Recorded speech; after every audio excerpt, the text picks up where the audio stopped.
Shalom, friends of Israel. I am Lizerbram, National President of Jewish National Fund USA. We are in day 26 of the war, and as always, we thank you for joining us for these important daily briefings. Today, we will hear from Professor Yarchi, the head of the Digital Influence and Perceptions Specialist at the Sammy Ofer School of Communications, the head of the Public Diplomacy Program, a senior fellow at the Abba Eban Institute for International Diplomacy, and is senior researcher at the Institute for Counterterrorism at the Russian University, Israel.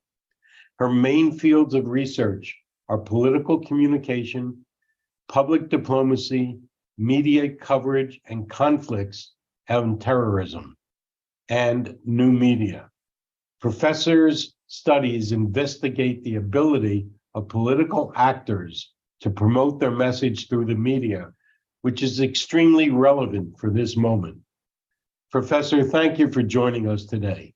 I'll turn it over to you. Of course, thank you so much for having me. Just a quick note before I'll begin. Thank you, all of you, for joining. I know that you're doing it almost evening after evening. I actually was in the as a participant in a recent event that you have, and it's truly heartwarming to see how much all of you care and how devoted you are to Israel, especially during these horrific times that we're going through. And I know that it affects each and every one of you emotionally, but also in your communities. So I really appreciate it, and you should know that the people of Israel really appreciate your support. Secondly, just a technical comment, I live really close to the northern border, if to be specific, 4 miles from Lebanon. So we may hear some blast sounds or so on. As long as there's no siren, it means that it's okay. It means that the noises are from our side. If there's going to be a siren, then you're going to have a terrific opportunity to meet my kids, because I'm actually at the safe room doing this Zoom call, and they will run in. Hopefully it won't happen, but I'm just giving you a heads up so you would know what to expect. So now if you can share my presentation, that would be amazing. Thank you. So as mentioned, I'm a political communications scholar, and I want to take the next 15 minutes or so to speak a little bit about public diplomacy, making the case of Israel, and the image war, which is a salient aspect of today's conflict, and I think all of us are feeling it now on a day-to-day basis. So our reality had changed dramatically in the last few decades because of different revolutions.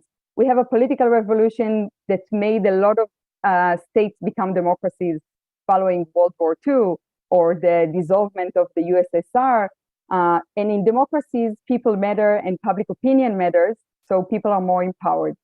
We all know and feel the technological revolution on a day-to-day basis, because we are hooked to our smartphones, communicate via social media, again, empowering people, because if in the past all of us were passive consumers of information, now we can be active and share our thoughts and so on. And the third revolution is actually in international relations, which is the privatization of so many fields that used to be owned by the state. So in economics, we see how different corporates are actually more empowered than states. But in the realm of war, we have a lot of non-state organizations, ISIS, Al-Qaeda, other terror organizations, that are actually the privatization of war. And again, empowering people, empowering non-state actors. So in this reality, it affects conflicts in a very wide way, but mostly in 2 characteristics of conflicts. The first one is that we shifted from conflicts in which the disparity between the actors involved in the conflict wasn't that big. It was symmetrical warfare, state versus a state, a group of states versus a group of states. But in today's reality, most conflicts are what we would call asymmetric conflicts. It means that states fight against non-state actors. The other major shift has to do with the information we consume from different conflicts. So in the past, it used to be very limited. Our ability to receive information was very limited. But today, with social media, with satellite capabilities and the fact that we're all interconnected, we're actually flooded with information. We receive too much information from different conflicts around the world. So conflicts today, actually I went too fast. Conflicts today are what we would call information space conflicts, asymmetric with extensive media coverage. So when I'm thinking about asymmetric conflicts, usually we think about this sumo fighter here. We have the state that is very powerful, and it's fighting against the non-state actors that militarily is usually weaker because the states have aircraft and submarines and other capabilities which the organizations usually don't have. But if I would ask you how long it would take this sumo fighter to crush this child, you would probably say seconds. But if I would ask you, how do you think if it will crush him or not, then I assume most of you would say no. Now, why do you think this sumo fighter wouldn't crush this child? Anybody wants to answer? What will prevent him from doing so? Yes, Saul. No, they're on mute. Everybody's on mute. Okay, so it's only me here. Okay, great. So I will answer myself and say that what would we think about him if he will crush this child? We would think that he's immoral and so on. So public opinion matters. And the same goes with this picture, which is from the first Intifada, but is still relevant today. The child is still the child, but instead of a sumo fighter, we have a tank that represents the state. And the minute there is a camera there, it changes the whole scenery, because people around the world look at this picture and it touches their hearts, and they want to save this child, and then they become part of this war. So we're talking about the weaponization of images, and images are a very powerful tool because it has a cognitive impact on the way we perceive reality, because we sense that with our own senses.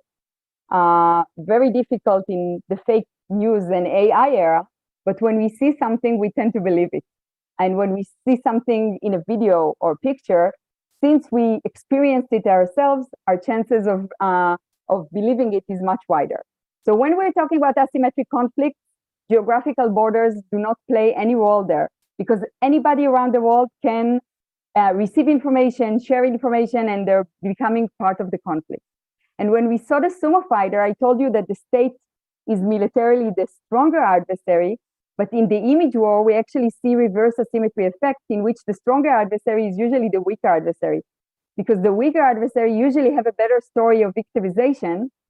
And in the Western world, the dominant narrative is a narrative of compassion.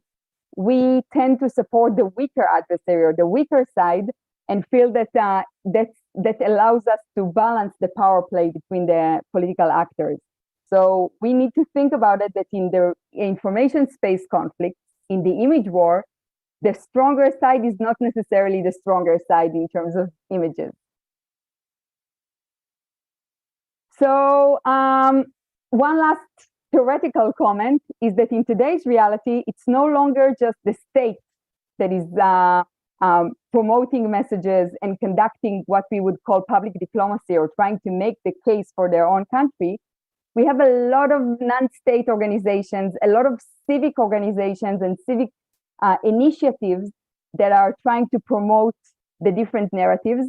And when we're looking at different social media platforms, Facebook, TikTok, Instagram, X, which used to be Twitter, Telegram, and so on, we actually see a fight over narrative taking place with different hashtags, different stories of the different sides.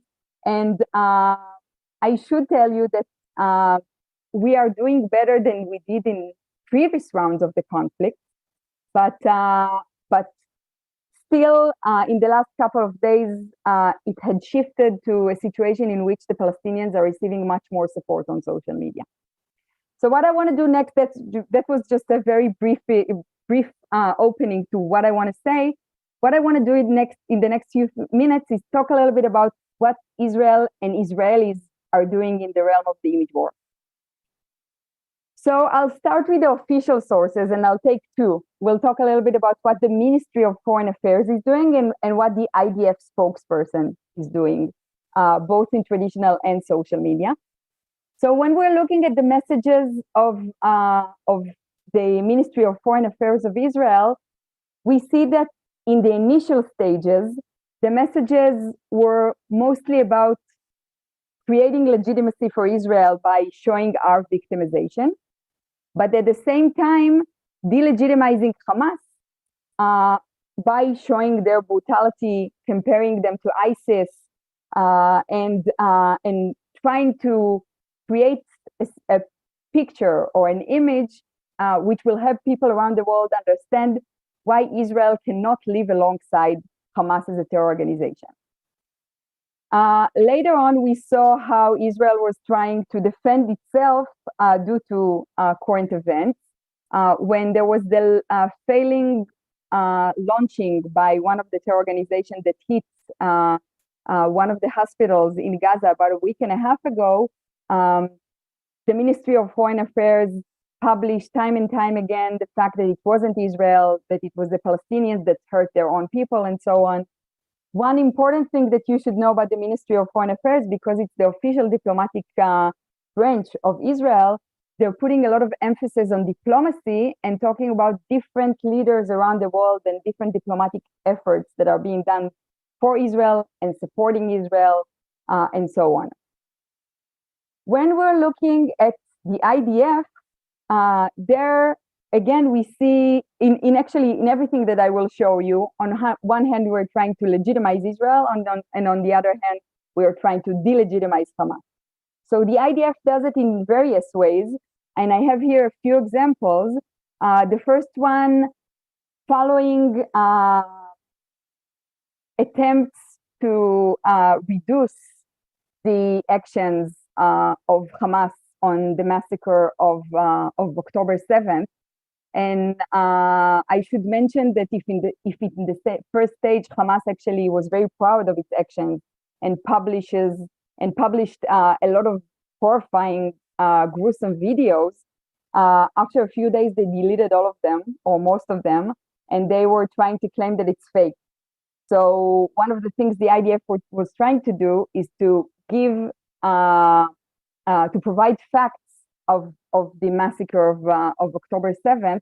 So they did it by releasing phone calls from terrorists to their parents, by releasing, like we see here on the screen, a note with official instructions on how you should conduct this attack. So that was one way or one message Israel was trying, or the IDF was trying to push forward.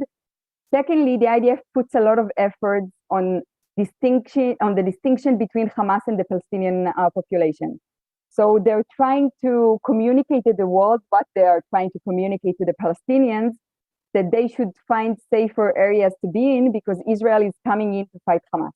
So a few days ago, they had released, again, a phone call in which IDF officer called different residents of Gaza that haven't moved to the south and asked them to go to a safer area where they will be provided with the humanitarian aid and so on.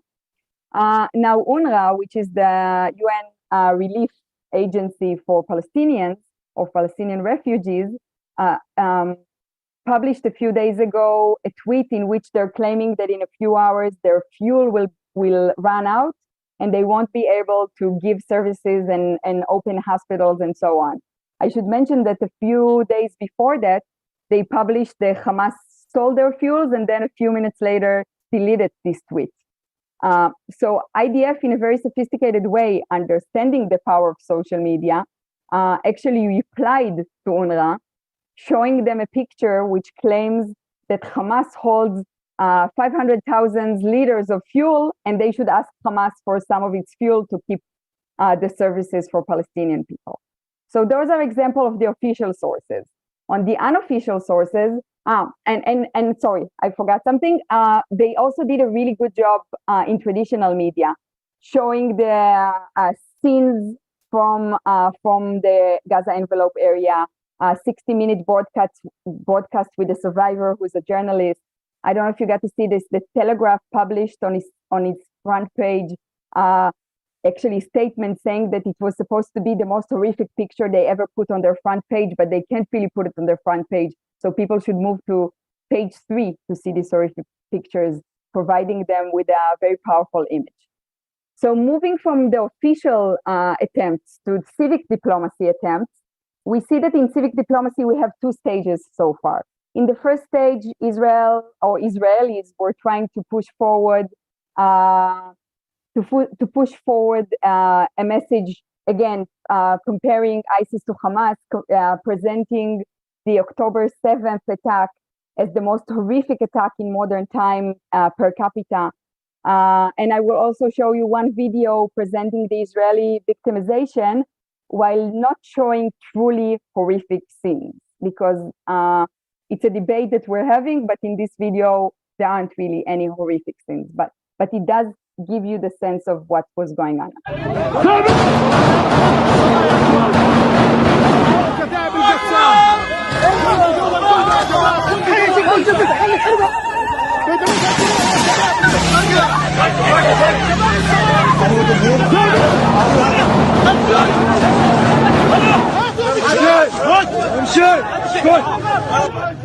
بسم الله الله اكبر.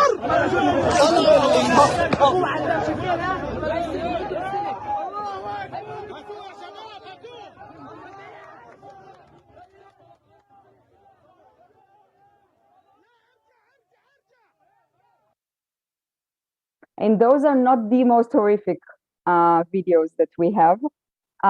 So that was the first stage. Based on theory, we know that after a few days, people can't capture those horrific scenes anymore, and they tend not to open the videos. So we needed to change the way we communicate with the international community. And then we switched to a very effective, actually the most effective, and I'm putting an emphasis on that because I'm sure many of you are trying to communicate those messages beyond your community. But actually pushing the emotional buttons by making people or trying to make people to identify with the victims is a very effective strategy. So instead of showing them horrific pictures, if you're asking them, what would you do if it was your child being held in captivity, or if it was your mother, or if it was your sister on a live broadcast on Facebook, or where would you run, and showing them a scene from the Nova Music Festival and making them place themselves in your shoes, which is a very effective strategy. One more effective strategy that we're trying to emphasize is the Hamas is actually damaging their own people and preventing them from moving to safer areas in the south. And we have a hashtag called Free Gaza from Hamas, showing how Hamas actually doesn't hurt only Israelis, but hurts Palestinians as well. And the last video I want to show you puts an emphasis on the hostages. Again, not going to horrific pictures, going to identification, going to show us, going into showing us how those are normal people just like us. It could be us. So that is the video.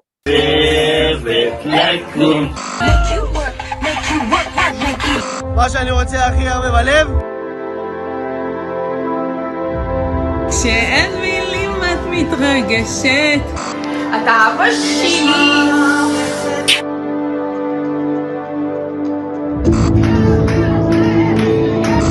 more passion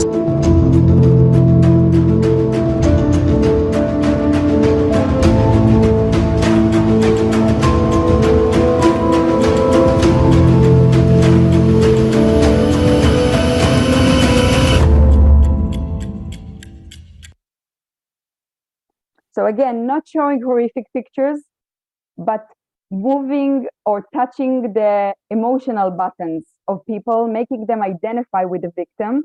That is a good strategy. The only question I was able to capture from everything that was going on in the chat was how can we get those social media postings? So I will send Tali right now or after my talk a link to an amazing initiative by students of mine at Reichman University. They have an online community of over 30,000 people that work in various platforms, and they are creating content and also reporting on anti-Semitic posts, fighting delegitimization of Israel, trying to change the narrative online. And I'm going to send you a link, and each and every one of you can join this community on the platforms that you feel comfortable working on, and try to make an impact and keep on sharing those stories. Do we have time for Q&As? You know, I wish we did. We have two other speakers that also on a very short timeline. But what we would like to do is maybe ask you back again, where we will put aside much time for Q&A. I would be very happy. I should tell you that I'm super active these days. I'm on Miluim, on reservist, and working with the family of the hostages forum, but also at Reichman University. But it is super important, and I would love to spare some of my time and come to speak to you again. And thank you so much for your support. And please do whatever you can to share those stories, and also do whatever you can to keep your communities safe. It's just as important. Well, thank you so much, Professor. We will call on you again. And now we're going to move over to Gabi Harow, the Director of Development of the Gush Etzion Foundation. Gabi and his community have absorbed the entire community of Shlomit. Gabi, thank you for joining us and sharing what the past few weeks have been like for your region. Gabi? Hi, thank you very much. It's going to be a hard act to follow. Thank you for giving me this opportunity, and I'll jump straight in. First, I want to tell you that it was amazing to see how Tali, Tzur, and Mirav Atias were able to create a plan to foresee the war before the war actually happened. About 2 months ago, they started working on a plan to evacuate communities, and they reached out to all of the affiliates, and we started mapping out how many families we can have, how we can host them, where we can host them, what facilities we have in order to host them in Gush Etzion. And we submitted all the information back to Meirav, and then when the day came on October 8th, and we were looking for a place for Shlomit, I think we closed it in 5 minutes on the phone. Meirav, the Gush Etzion Foundation, and the Kfar Etzion Visitor Center, and their little hotel they have, and we were able to bring 79 families all together. So the community of Shlomit, I think this is the first community that actually moved as a whole to one place. They came already Sunday night, and it was a very crazy situation because they didn't have any sheets, they didn't have any towels. We had so many things that, small details that we had to help them with, and help the Kfar Etzion with, because they didn't have a laundromat. There's nobody to wash all the sheets from Shabbat, and we wanted to accept them and want to make them feel at home. So we had to go out and buy 350 sets of sheets and towels, and it was just really it was crazy that we were able to pull it off, and it was amazing to know that we had the JNF-USA behind us supporting this initiative. They arrived Sunday night. We had people from Kfar Etzion, from the kibbutz itself. They're all waiting there with signs. We had, I think, 70 boxes of pizza, and people showed up with cakes and bread, and to absorb the families after they already knew that 2 of their close friends were killed. It was very humbling, but also an amazing experience to be able to do that. And I don't know how many people here know a little bit of the history of Etzion, but on Gush Etzion is in 1948 there were 4 kibbutzim in Gush Etzion, and basically Gush Etzion Kfar Etzion fell on May 13th, 1948, the day before the declaration of the State of Israel. And to be able to, 2023, to go back to that situation where now Kfar Etzion actually is around, and we're here and we can absorb and help, that battle that we're fighting now. I mean, it's not 1948, but we're still fighting for our existence in Israel and in the world. So that was the first night. And then the second day, we're trying to really do whatever we can in order to make them feel as comfortable as possible. So the second day, we brought, people that brought these inflatable, what's the word I'm looking for? I lost it in English, sorry. Like the inflatable jamborees, and cotton candy and popcorn machines. And somebody came and did a show with animals. Just to try to really give them everything they can, or to kind of normalize their life. Another situation that they came in from the south, and it's warm, and Gush Etzion gets cold at night, and they didn't have any winter clothes. And then we sent out a WhatsApp group message to a couple of the communities around, and within an hour, we had 5 cars full of clothes, winter clothes that people volunteered, donated. Just the connection between Shlomit and Gush Etzion, and the hug that we got from them, and then we were able to give back, was a very amazing experience. And that's what we started doing, slowly trying to figure out what their needs are.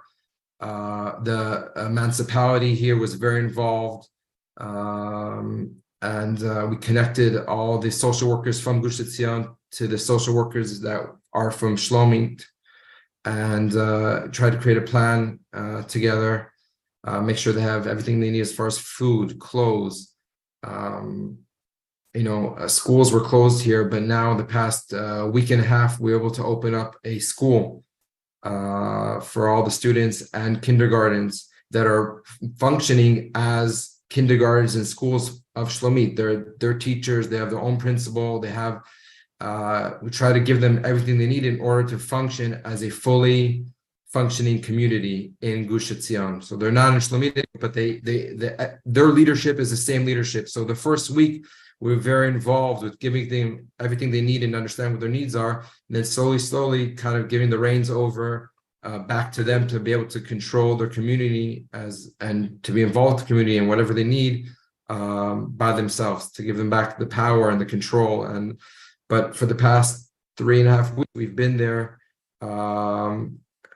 together with JNF-USA for any need that they needed. And Yedidya, my good friend Yedidya, anything he needed, he sent me a message, and we try to help them out and to be there for them. And that's our story. Well, it's a remarkable story, and we thank you so much for everything you're doing. I know how hard Tali and her team works to provide information as well as goods and services. And Gabi, we're here for you. And we'll make sure that we'll do everything we can to service you and your community. So thanks again. Thank you very much. Toda rabba.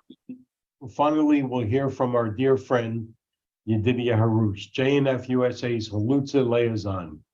Yedidya joined us just a few days after that Black Saturday, and the story he shared with us about the bravery of our friends in Shlomit and of their profound loss was just aired on Channel 13 in Israel, where thousands more have heard this incredible story. Yedidya, thank you for joining us again. Yedidya? I think Yedidya is trying to get on the line. Sol, let's give him another minute. If anybody has a question for Gabi in the interim, you can post it and Gabi can read it out, or we can read it to him.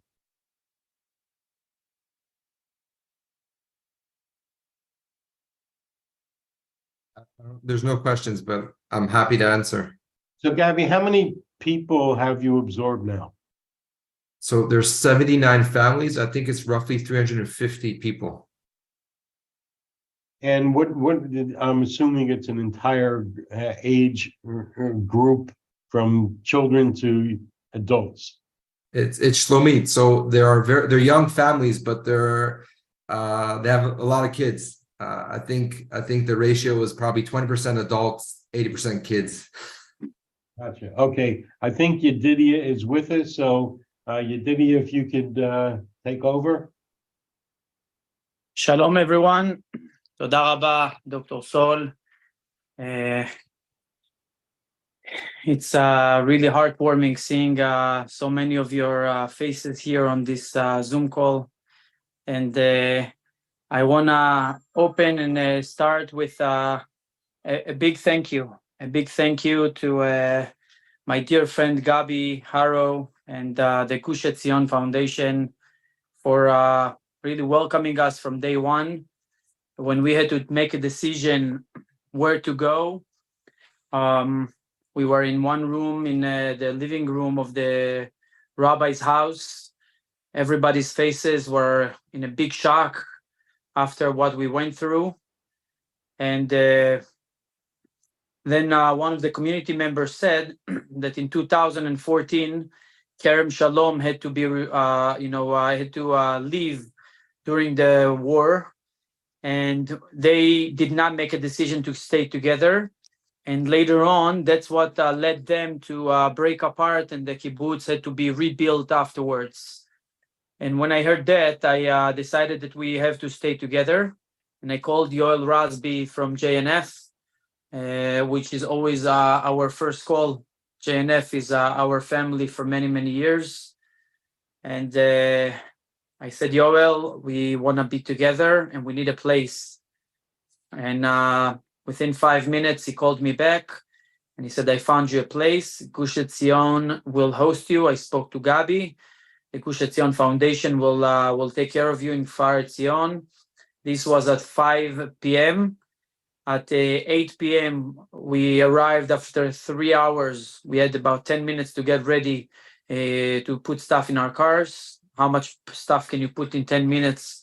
Not much, but in one convoy, we left our communities, and after 3 hours of travel through roads that are very not drivable, we made it to Kfar Etzion. And when we came, each family had their room number with their name. We got to the main tent where we are eating.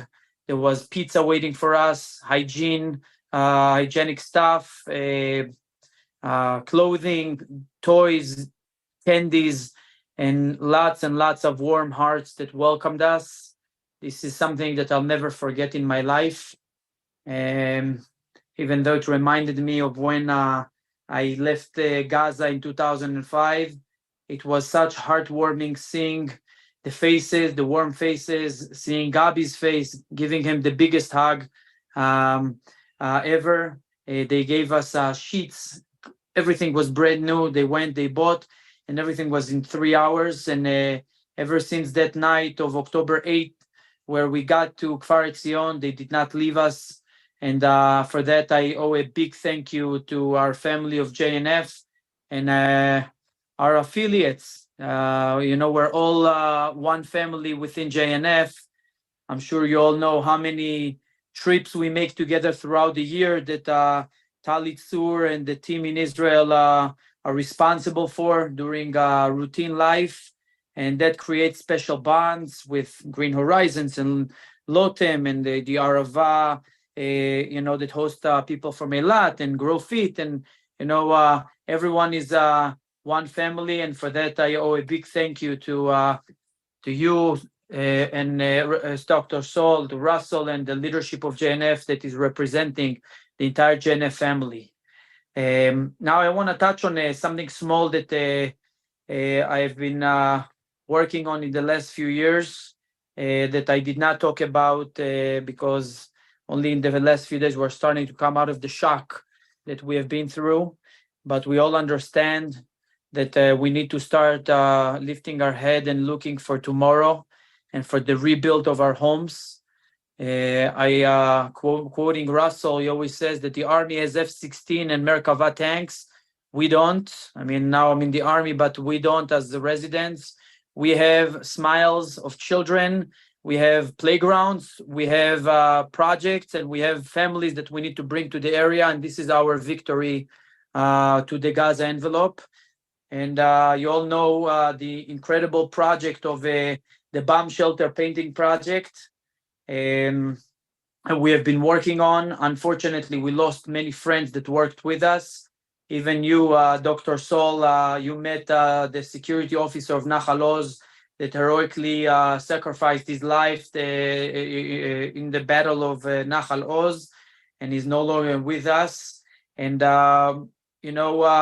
many of the bomb shelters throughout the battle became very central because many people ran into these bomb shelters or were seen last near these bomb shelters. And on October 8 and 9, me and Eliasav, the artist, started receiving many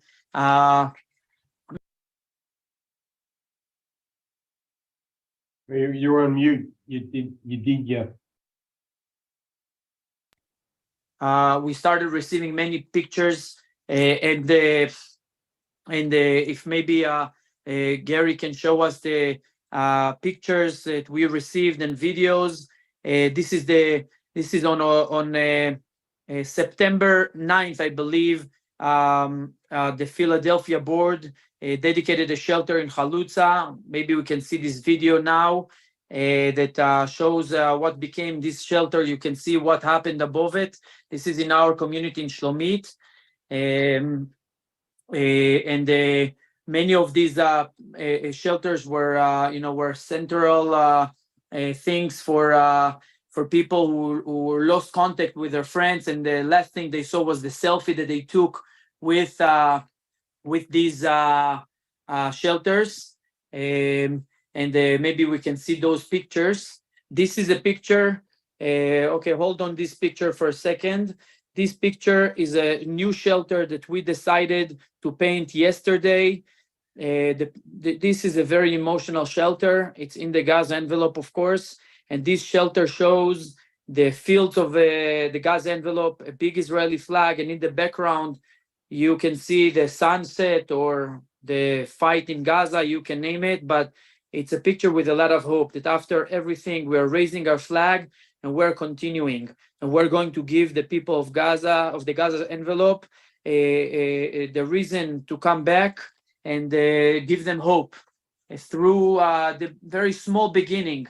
Like the early, when the early fall starts, you start seeing the small flower, it's the early spring, you start seeing the small flowers coming out, blooming.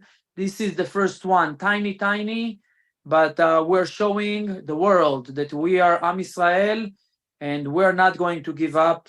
We're going to come back to our homes, and we're going to come back to our homes stronger.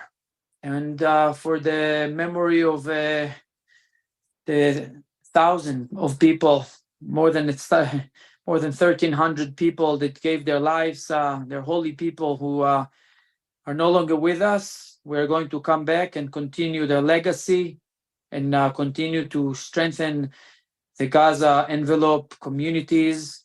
May God hear my wish now that these shelters within few months will become historical sites of what was once needed in the Gaza envelope, and an artistic tour and no more. We don't want to build any more shelters. We don't want to build any more bomb-proof facilities. We want to paint all these bomb shelters to leave them as a memorial of what was once needed here. So we remember what was once happening here, but it will become history. This is my wish.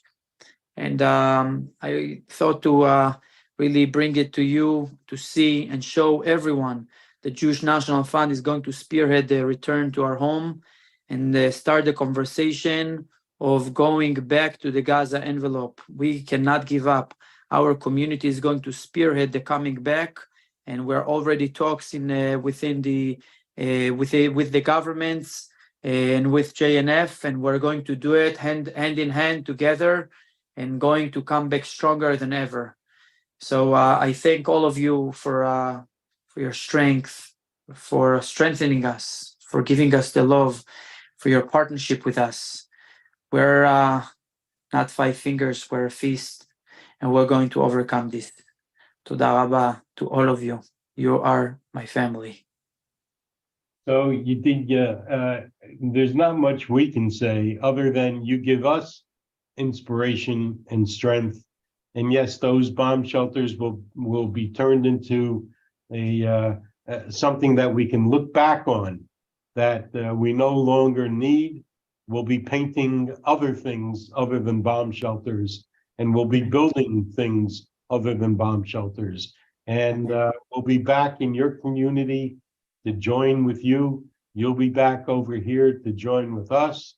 And thank you for your inspiration and strength. You have a lot of extended family here that sends all their love. Thank you.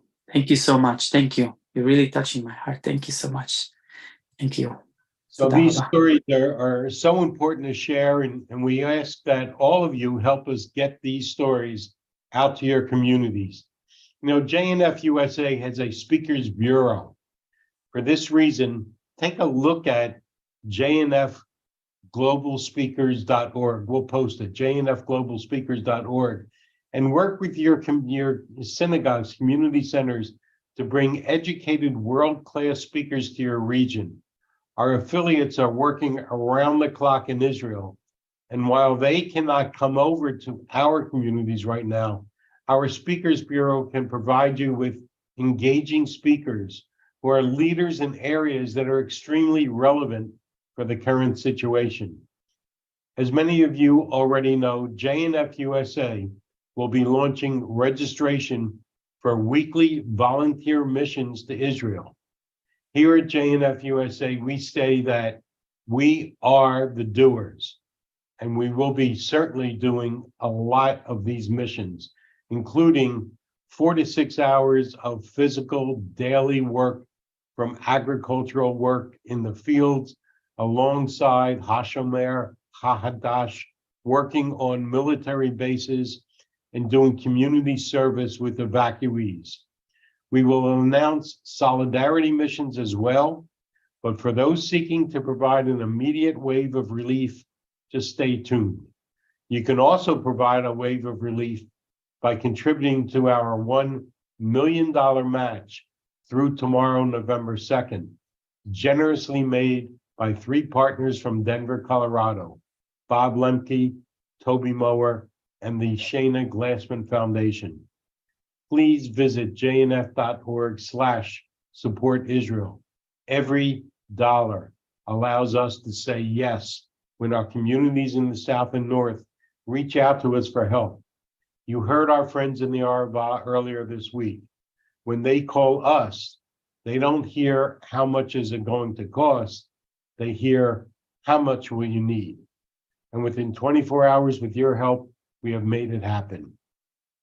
Finally, if you have not registered for our global conference in Israel, visit jnf.org/global and join our over 1,600 Israel supporters as we gather in Denver, Colorado, November 30th through December 3rd for a weekend of unity. Tomorrow, we will be joined by U.S. Representative Richie Torres, one of the most outspoken supporters of Israel in Congress today. Please join us to hear his important remarks and to show our support for his solidarity, as he is receiving quite a bit of backlash for his solidarity. With that, we'll sign off. We'll see you tomorrow for our daily briefing at 12 p.m. Eastern, 9 a.m. Pacific. Thank you for being with us. I'm Israel Chai.